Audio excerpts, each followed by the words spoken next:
Bismillahirrahmanirrahim. Alhamdulillahi rabbil alamin. Wassalatu wassalam ala sayyidil mursalin wa imamil muttaqin. Sayyidina wa maulana Muhammadin wa ala alihi wa sahbihi ajmain.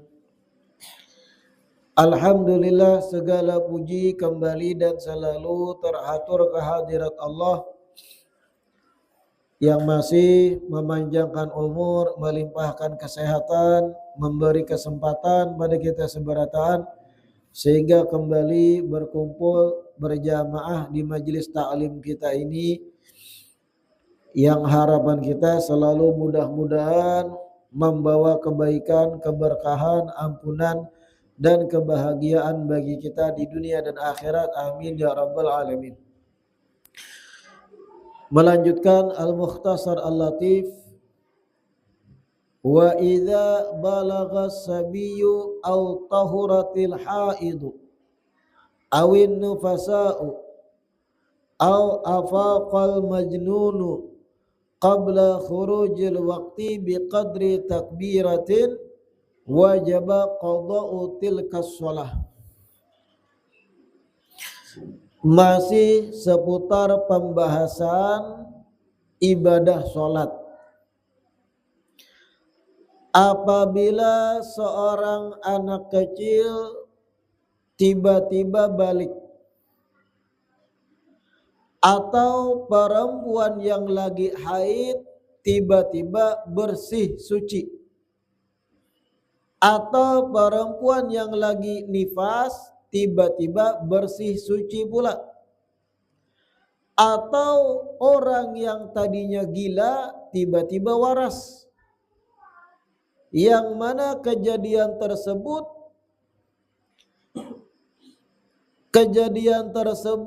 sebelum habisnya waktu sholat dengan kadar takbirat, dengan kadar cukup membaca takbiratul ihram, wajaba qada'u tilka shalah, maka wajib baginya mengqadha salat tersebut.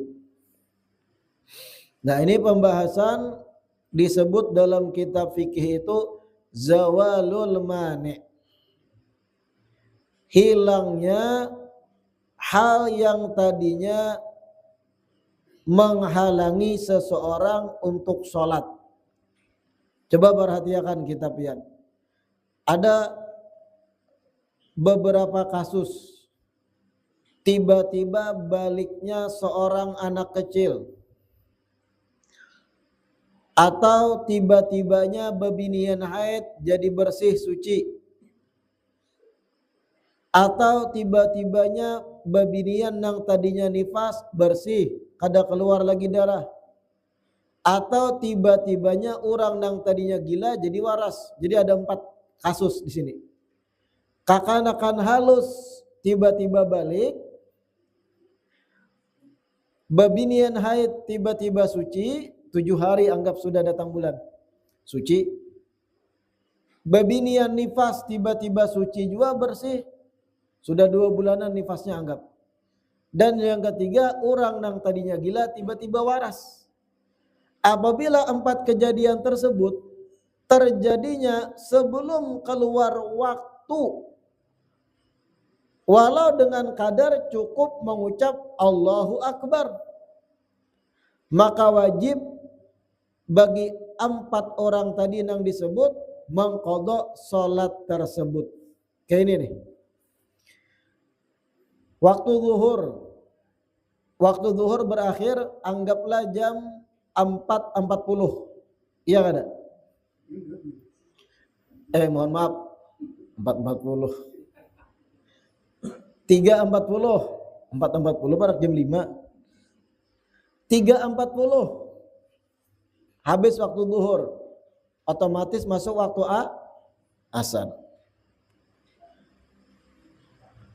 Tiba-tiba kakanak yang sudah 14 tahun atau kakanak yang sudah 9 tahun ke atas, guring inya haratan duhur, bangun jam 4.40, mohon maaf, bangun jam 3.39. Wah, semenit lagi sebelum masuk waktu asar.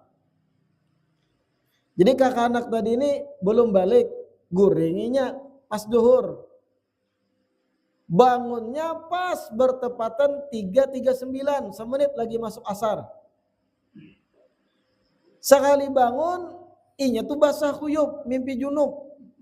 Balik berarti kakak anak tuh. Tapi sudah di ujung waktu zuhur, intil lagi masuk asar. Apakah kemudian kakak anak balik di ujung waktu tersebut wajib mengqada zuhur itu? Wajib ia mengqada zuhur tersebut. Walaupun intil tadi sekedar ucapan Allahu Akbar, bangun dari guring basah, ada sawat berhinak 3 kali misalnya, Allahu Akbar, asar masuk. Wajib ia mengqada zuhur gitu. Nah, ini permasalahan di sini. Zawalul mani. Mengertilah. Atau bebinian haid. 7 hari dayanya haid. Artinya kebiasaan binian itu 7 hari itu sucinya kan.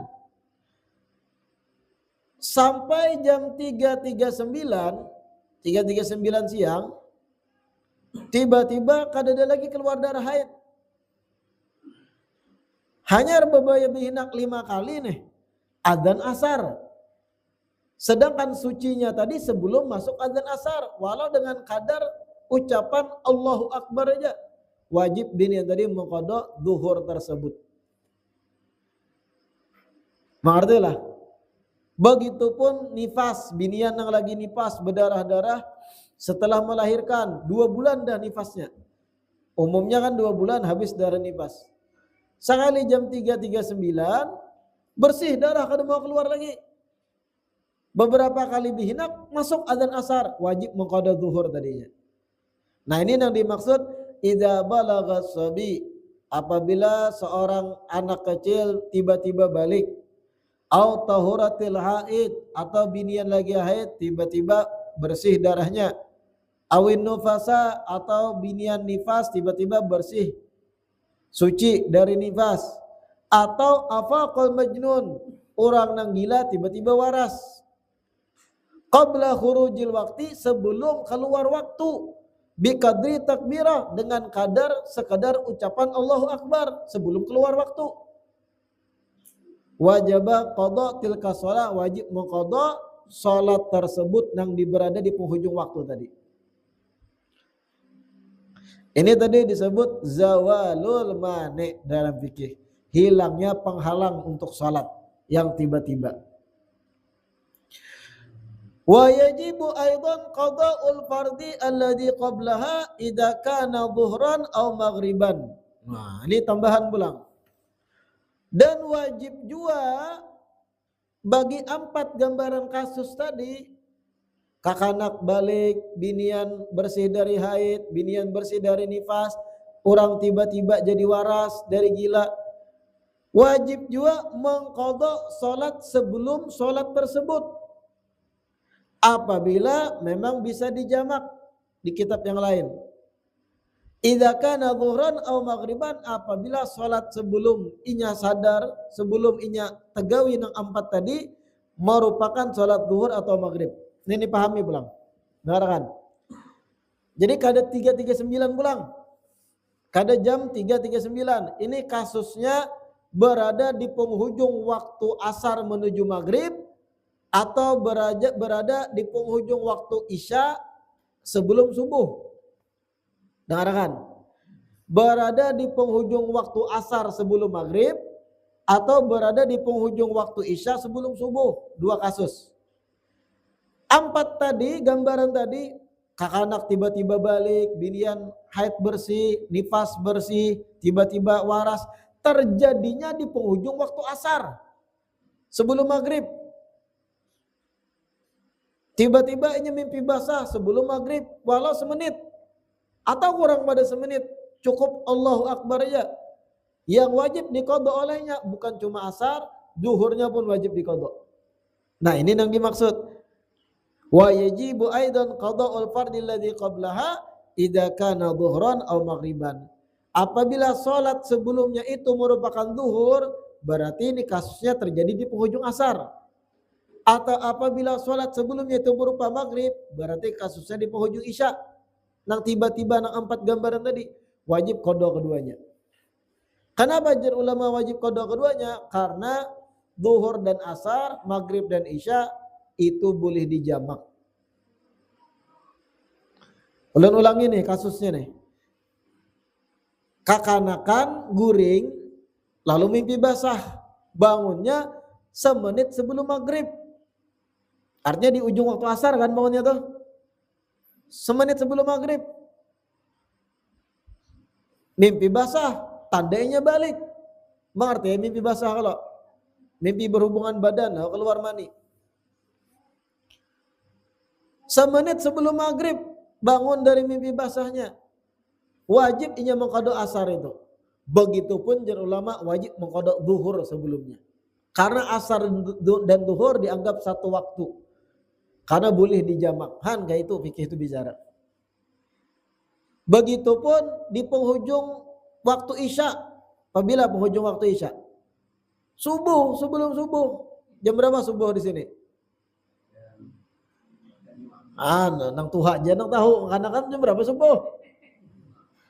Jam 5 berapa? 5.30. Setengah 6 gitu.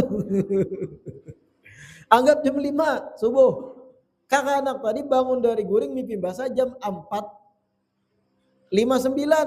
Semenit lagi sebelum subuh. Bangunnya basah. Kakak anak tadi balik nih. Wajib mengqada isya. Kan itu di ujung isya tuh. Wajib mengqada maghrib juga.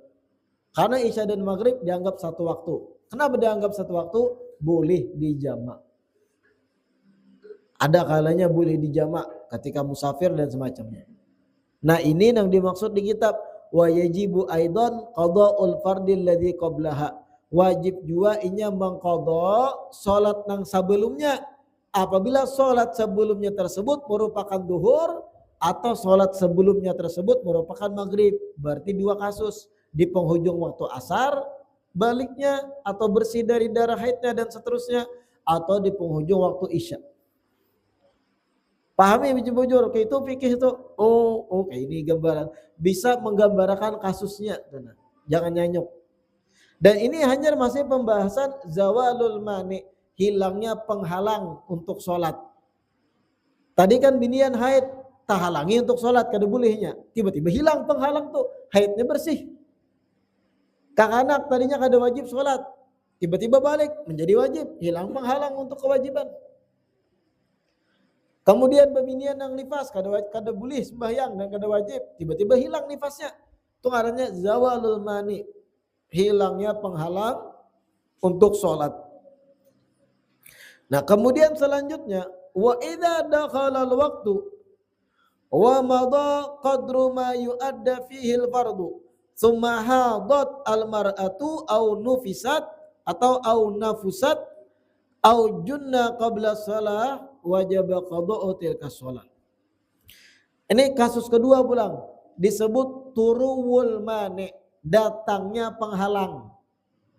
Tadi kan hilangnya penghalang. Ini pulang datang penghalang pulang. Apabila telah masuk waktu salat wa madha qadru ma yu'adda fihi al-fardu, dan berlalu kadar waktu cukup untuk menggawi yang fardu. Telah masuk waktu salat, anggap telah masuk waktu maghrib. Maghrib anggap 6:30, 6.30 bulatkan. Azan maghrib pas 6.30. Lalu berlalu 6.32, 2 menit berlalu dari masuknya maghrib. Yang mana dalam 2 menit itu memungkinkan kita sembahyang maghrib. Tapi kita belum menggawinya. Ulun lagi nah. 6.30 maghrib. Azan lah maghrib, masuk maghrib. Berjalan 2 menit, jadi 6.32 menitnya. Kita belum bermaghrib lagi nih. Cuman 2 menit nang berlalu amun diandai-andai seandainya kita gawi maghrib cukup 2 menit itu untuk 3 rakaat. Tapi kita kadang menggawi berlalu 2 menit. Tiba-tiba datang penghalang sholat. Kayak apa contoh penghalang sholat? Binian nifas atau binian haid. Tadinya nya kada haid bersih. Adzan maghrib 6.30. Berlalu 6.32 belum sembahyang lagi binian nih. Ditunda-tundanya doa 5 menit haduh hulu santai mau hukmi. Anggap nih. Inya tadinya hendak sembahyang karena masih suci. Sekali 6.32 plus darah keluar. Datang tamu bulanan. Bakukus kepala abahnya. Gagal maning malam ini. Datang bulan. Belum maghrib. Sedangkan 2 menit telah berlalu. Dan 2 menit itu diandai-andai cukup inya menggawi gesan 3 rakaat maghrib. Maka wajibnya mengqadha maghrib tersebut kaina setelah suci 7 hari kemudian anggap. Nah ini kasus datangnya penghalang. Tadi kan hilangnya penghalang. Ini datang penghalang. Ini memang belajar zawalul mani dan turul mani ini agak rumit. Kita paparut lapar kali mendengari, memahami. Apalagi nih hujan, langsung terbayang bantal, geguling, selimut, nyalai kipas nomor 1 kan. Nyaman guring. Harus bujur-bujur dipikirkan. Kalau tadi itu pembahasan jerut hilangnya penghalang. Hilang penghalang itu tadi gambarnya ada 4. Kakanak tiba-tiba balik, binian tiba-tiba haid, binian tiba-tiba hilang darah haid, binian tiba-tiba hilang darah nifas, dan orang gila tiba-tiba waras. Hilang penghalang. Ada ini datang penghalang. Lalakian tadi sebelumnya waras.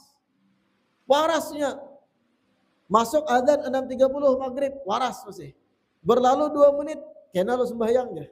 Tiba-tiba 6.32 gila. Langsung bertelanjangan. Langsung berjoget-jogetnya lah. Di tengah duhat sana bertelanjangan langsung gila nih. 2 hari gilanya batu sadar. Wajib qadha maghrib yang tadi. Kenapa wajib qadha maghrib yang tadi? Karena berlalu sudah 2 menit. Yang mana 2 menit itu cukup seandainya inya gawi 3 rakaat sembahyang maghrib. Lihat kita pian. Wa idza dakhalal waktu, apabila telah masuk waktu salat, wa madha dan telah berlalu, qadru ma yu'adda fihi fardu, kadar waktu yang cukup menggawi fardu di dalamnya. 2-3 menit tadi ulun gambarkan. Thumma kemudian setelah berlalu waktu beberapa menit yang cukup menggawi nang fardu, hadatil mar'ah, tiba-tiba binian haid. Datang penghalang. Au nafsat atau tiba-tiba nifas. Au junna atau inya jadi gila. Qabla sholat sebelum inya menggawi sholat. Tapi kadar waktu sudah berlalu cukup gesan sholat. Wajaba qada'u tilka sholat. Wajib baginya mengqadha sholat tersebut. Jadi 3 aja nih gambarannya nih. Binian didatangi haid. Binian didatangi nifas. Seseorang tiba-tiba gila. Kalau tiba-tiba ampih balik itu kan ada. Kalau tiba-tiba balik ada dari kakanakan jadi balik. Tiba-tiba ampih balik adalah. Nangaran kakanak kalau sudah balik seharusnya sampai matinya balik. Jadi kasusnya jadi 3 aja nih. Balik tadi cuma zawalul mani. Dari kakanakan tiba-tiba balik. Adalah orang sudah balik bebulik jadi kakanakan pulang. Tidak ada. Menada kayak itu ajaib.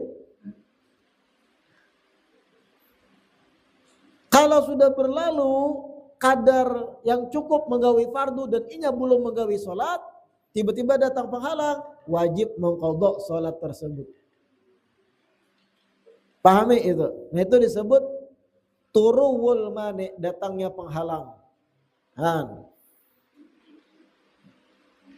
Selanjutnya wa yajibu 'alal aba wal ummahat wa sayyidil abid wajib hukumnya bagi para abah wal ummahat dan para mama-mama, wa sayyidil abid dan kepada majikan para budak, ta'limu auladihim as-sighar wa abidihim ma yajibu alaihim ba'da bulughihim minat taharati was salati was siyam wa ghairi dzalik.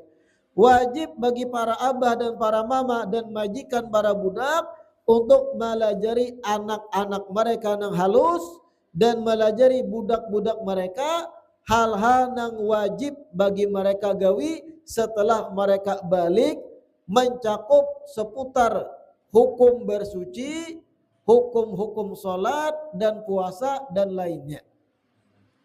Ini urusan kewajiban melajari orang yang di bawah tanggung jawab kita. Abah dan mama beisi anak. Sebelum anak-anak kita itu balik, wajib kita tuh melajarinya. Melajari yang umum-umum, yang global-global tentang bacaan Fatihah, tata cara sholat, kewajiban berpuasa, cara berwudu, itu wajib loh hukumnya, melajarinya itu. Bagi siapa? Bagi kuitan dan bagi majikan para budak. Wa yu'arrifuhum tahrimaz zina wal liwat was sariqah wa syurbil khamri wal muskir. Dan wajib pula para abah dan mama dan majikan-majikan budak tadi mengenalkan pada mereka, pada anak-anak yang masih halus dan orang-orang dari para budak yang jadi tanggung jawabnya, wajib mengenalkan pada mereka berataan haramnya zina, haramnya liwat, hubungan sesama jenis, haramnya mencuri as-sariqah, haramnya syurbil khamri, meminum khamar, wal muskir, haramnya meminum yang memabukkan, wa tahrimal kadibi, dan haramnya berdusta, qalilihi wa kathirihi, baik banyak atau sedikit berdusta, wal ghibati, haramnya menggibah, wan namimati, dan haramnya namimah, mengadu domba, wa syibhi dzalik, dan yang lainnya yang semisal. Wajib bagi kuitan, abah mama dan majikan para budak melajari anak-anak dan budak-budak yang di bawah tanggung jawabnya. Jadi itu kewajiban yang artinya kalau wajib kada digawe jadi dosa. Yang jadi masalah pada umumnya zaman modern, kayak apa hendak melajari anak amun kuitannya aja nggak. Lalu bagaimana kalau kita sebagai kuitan kada mampu dan rata-rata kita kada kawa melajari anak kita serinci itu. Kayak ini nak kayak cara berwudu yang benar. Abahnya aja kadang salah masih berwudu. Kayak ini bacaan Fatihah yang benar, abahnya aja kadang Fatihah masih salah. Lalu bagaimana? Sakulahakan anak di TPA, gugur kewajiban. Sakulahkan, biayai anak kita belajar, dilajari di TPA anak itu. Apa gerang yang dilajari di TPA tuh? Nama-nama menteri dan kabinet, ada. Adalah TPA melajari Menteri Ekonomi Fulan, Menteri Migas Bapak Bahlil. Ada di TPA melajari gitu, berbuang waktu. Di TPA melajari bacaan Fatihah, bacaan Quran, cara sholat kadang, cara berwudu. Kalau kita sadar diri sebagai kuitan nih kadang mampu melajari anak-anak kita, sedangkan kita paham ini wajib kita melajari, tapi kita kadang mampu. Titip anak kita, sekolahkan di sekolah Islam. Kalaupun kada ada waktunya, cari kesempatan, cari waktu sore kah. Kalau kada kau beristilah memasukkan ke sekolah Islam misalnya, kada ada duitnya, kalau larangan SDIT, sekolah dasar Islam terpadu, kelarangan yurannya. Biar inya siang atau pagi sekolah SD, sorenya ke TPA. Kada tapi larang kada TPA tuh. Jangan pemalar sebagai kuitan. Kita keluar biaya supaya anak kita paham yang dasar-dasar wajib inya ketahui, itu berpahala kita. Dan kalau kita kadang mau mengeluari duit dan anak kita nganga-nganga sampai balik, dosa kita. Ini wajib soalnya. Yajibu 'alal aba wal ummahat wa sayyidil abid ta'limu auladihim as-shighar wa abidihim. Wajib bagi para abah dan para mama serta majikan para budak. Masalah majikan para budak ini kada ada lagi ini. Kita fokus abah dan mama. Wajib bagi abah dan mama melajari anak-anaknya yang halus apa-apa nang wajib baginya ketahui setelah inya balik kaina seputar bab bersuci, wudu, niat wudu, rukun wudu yang membatalkan wudu, wasolah seputar solat, rukun solat, bacaan Fatihah, bacaan tasyahud, bacaan-bacaan di dalam solat, wasiyam, niat puasa, cara berpuasa, apa aja yang membatalkan puasa, wa ghairi dzalik, dan hukum-hukum lainnya, zakat dan yang lain. Harus kita beri perkenalan kepada anak ketikanya halusan. Wa yu'arrifuhum tahrima zina, wajib kita sebagai kuitan juga memadahi anak zina tu haram, kada boleh nakai. Hubungan sesama jenis kada boleh. Mencuri, mencuntan hak orang lain kada boleh. Meminum khamar dan meminum nang memabukkan kada boleh. Berdusta haram, baik banyak atau sedikit kada boleh berdusta. Ribah, memandir orang lain kada boleh. Namimah, mengadu orang lain kada boleh, dan hal-hal lainnya. Wajib kuitan itu melajari. Kalau kada mampu jerulun kita melajari, kita wajib mengongkosinya belajar. Wa yu'arrafu sabi alamatal bulugh. Wa yu'allimuhum annahum bil bulugh yadkhuluna fit taklif. Dan wajib bagi kuitan dan mama abah serta majikan para budak tadi untuk memadahi dan melajari anak-anak mereka bahwa anak-anak itu kalau sudah balik inya menjadi mukallaf, wajib menjalankan aturan Islam kalau sudah balik. Wa yu'arrafu sabi alamatil bulugh annaha bi khamsi asyrata sanatan au bil ihtilam au bil haidi fil mar'ati. Dan dikenalkan juga kepada anak kita itu bahwa tanda balik itu ada 3. Yang pertama, sempurnanya umurnya 15 tahun, atau ihtilam, mimpi basah, atau bil haidi fil mar'ah, ketika sudah mulai datang bulan bagi gadis yang masih halus. Itu tandanya balik. Wa ujratu man yu'allimuhu hada fi malihi. Dan ongkos untuk melajari kakanak tadi diambil dari harta si anak apabila si anak bisi harta. Fa illam yakun lahu mal, apabila nang anak kada bisi harta, kayak kita nih. Kita nang mengelola hartanya. Fa ala man tajib alaihi nafaqatu, maka ongkos belajarnya wajib dibayar oleh orang nang wajib menafkahinya. Siapa nang wajib menafkahi anak? Kita sebagai kuitan. Jadi ongkosnya belajar kita nang wajib mengeluarkan untuk mempelajari hal-hal yang sifatnya fardu tadi, sholat, bersuci, puasa, ini haram, itu haram, ini haram, itu haram, dan sebagainya. Jadi dari halus itu kita sudah wajib mengenalkan. Jadi sebenarnya tugas kuitan itu, abah dan mama, bukan cuma mengganali anak, bukan cuma memakani wara, bukan cuma memenuhi kebutuhan pangan, sandang, kebutuhan pakaian, makanannya, hiburannya aja. Kewajiban kita juga sebagai kuitan apa? Melajari tunggal gamatan, hal-hal yang sifatnya menjadi dasar dalam agama. Kalau kada mampu melajari, wajib kita melajarinya melalui ustadz-ustadz yang bisa melajarinya. Dan kalau butuh biaya, wajib kita membiayai. Supaya sebelum balik dan ketika baliknya sudah tahu ini boleh, ini kada. Ini cara sholat, ini cara puasa. Makanya kalau di kampung tuh ada TPA nikmat ganal bagi kekanak-kekanak. Nikmat gana bagi para kuitan. Apa nikmatnya? Kada uyuh kita. Karena di TPA bisa menggugurkan kewajiban melajari anak.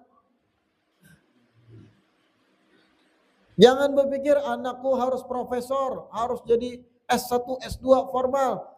Sedangkan hal-hal yang wajib dalam agama kada dilajari. Itu yang penting dulu. Urusan ilmu formal dan semacamnya, lancar bahasa Inggris, kakainah dulu. Lebih bangga kita kakak anak itu bisa membaca Fatihah daripada inya lancar berbahasa Inggris walau muha urang walangkir. Lancar bahasa Inggris muha Indonesia nggak dicocok ya tuh. Lebih bangga kita harus ketika inya lancar baca Fatihah karena itu wajib. Nah itu. Wallahu a'lam. Mudahan yang kita baca hari ini bermanfaat. Mudahan istiqamahkan duduk belajar di majelis ilmu. Dan mudahan dipermudah segala-galanya. Amin ya rabbal alamin.